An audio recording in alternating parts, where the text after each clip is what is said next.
Di dunia MotoGP, keberanian dan kegilaan seringkali berjalan beriringan.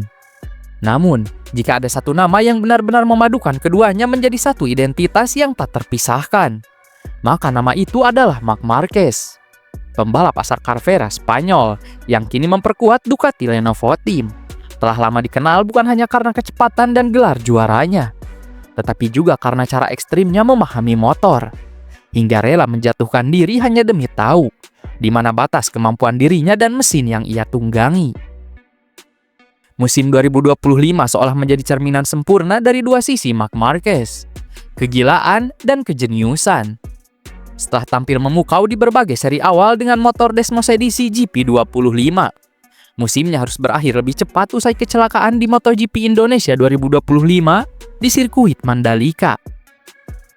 Cedera itu memaksanya absen hingga akhir musim dan digantikan oleh bintang World Superbike Nicolo Bulega untuk 2 seri terakhir. Meski begitu, kisah dan pengaruh Marquez di musim ini tetap jadi bahan perbincangan hangat di pedok MotoGP.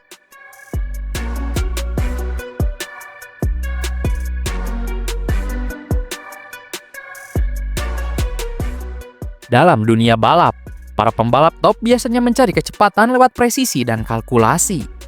Tapi tidak dengan Marc Marquez. Ia adalah pembalap yang menguji batas dengan cara paling berbahaya, menjatuhkan dirinya sendiri. Cerita ini diungkap Pierre Taramaso, bos Michelin yang masih ingat betul bagaimana Marquez melakukan sesuatu yang tidak terpikirkan oleh pembalap lain. Ia menuturkan kisah yang diceritakan oleh Jack Miller, yang pernah menyaksikan langsung bagaimana si semut dari Carvera menguji ban depan dengan cara yang benar-benar gila.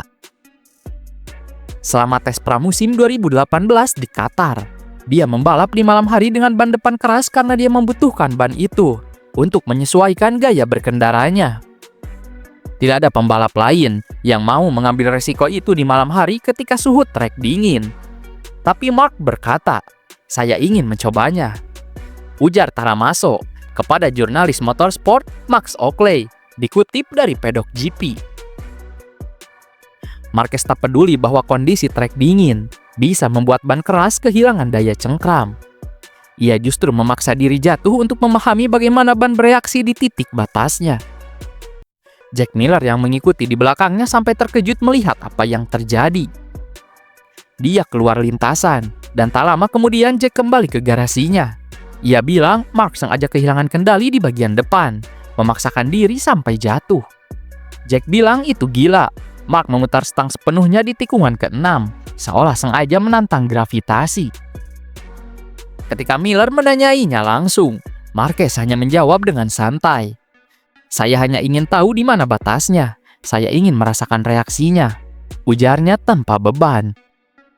Taramaso menegaskan, tidak ada pembalap lain di dunia yang mau melakukan hal seperti itu. Disinilah perbedaan antara Marquez dan yang lain. Ia tidak menunggu batas itu datang padanya. Ia mencari dan melampauinya dengan sengaja.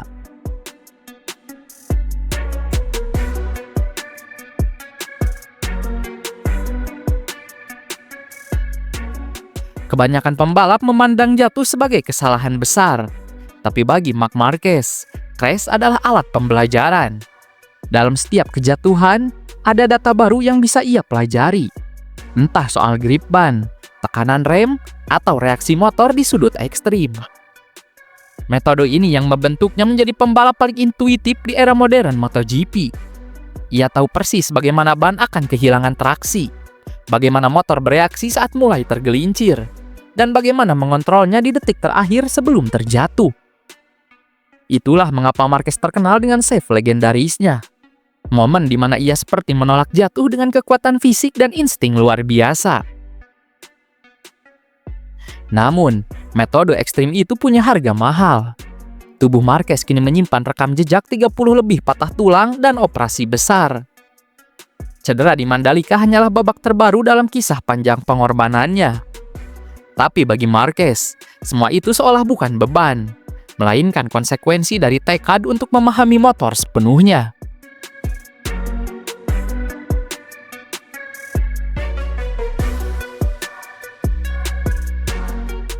Tahun 2025 adalah tahun pembuktian terbesar dalam karir Marc Marquez. Setelah 1 dekade bersama Honda, ia mengambil langkah berani bergabung dengan Ducati Lenovo Team, mengendarai Desmos edisi GP25. Motor yang bahkan di tangan juara dunia Francesco Bagnaia terasa sulit dijinakan. Banyak pihak awalnya meragukan Marquez bisa beradaptasi cepat. Namun, dalam beberapa seri pertama, ia langsung membuktikan sebaliknya. Ia membawa GP25 ke level yang belum pernah dicapai Bagnaia maupun di Gian Antonio. Seperti yang dijelaskan oleh Giulio Bernardelli, mantan insinyur Honda, GP25 bukanlah motor yang mudah. GP25 bukan mesin sempurna. Ia lebih tidak stabil, lebih menuntut, dan kurang mudah dikendarai dibandingkan GP24.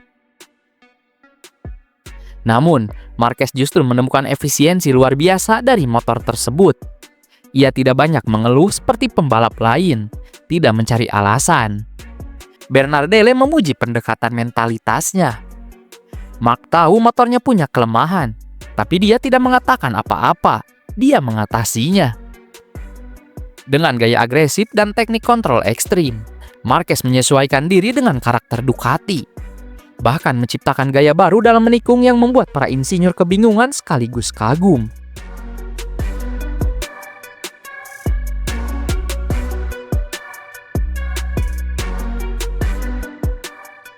Marc Marquez adalah pembalap yang tidak bisa dijelaskan dengan logika biasa. Ia punya naluri mekanik, keberanian yang nyaris nekat, dan filosofi bahwa batas hanya bisa diketahui dengan melanggarnya. Tapi di balik kegilaan itu, ada disiplin tinggi dan pemahaman mendalam terhadap sains balap. Pierre Taramaso menutup ceritanya dengan kalimat yang menggambarkan sosok Marc Marquez dengan sempurna. Tidak ada orang lain yang bisa melakukan itu. Marquez bukan hanya pembalap cepat, ia peneliti di atas motor. Setiap crash, setiap momen ekstrim, setiap resiko yang diambilnya adalah bagian dari eksperimen besar untuk memahami apa yang tidak dimengerti pembalap lain. Kini, meski absen di penghujung musim 2025, aura dan warisan Marquez tetap hidup.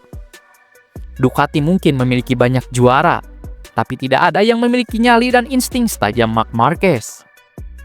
Di mata banyak orang, kegilaannya bukan kelemahan, melainkan bentuk tertinggi dari rasa ingin tahu seorang juara sejati.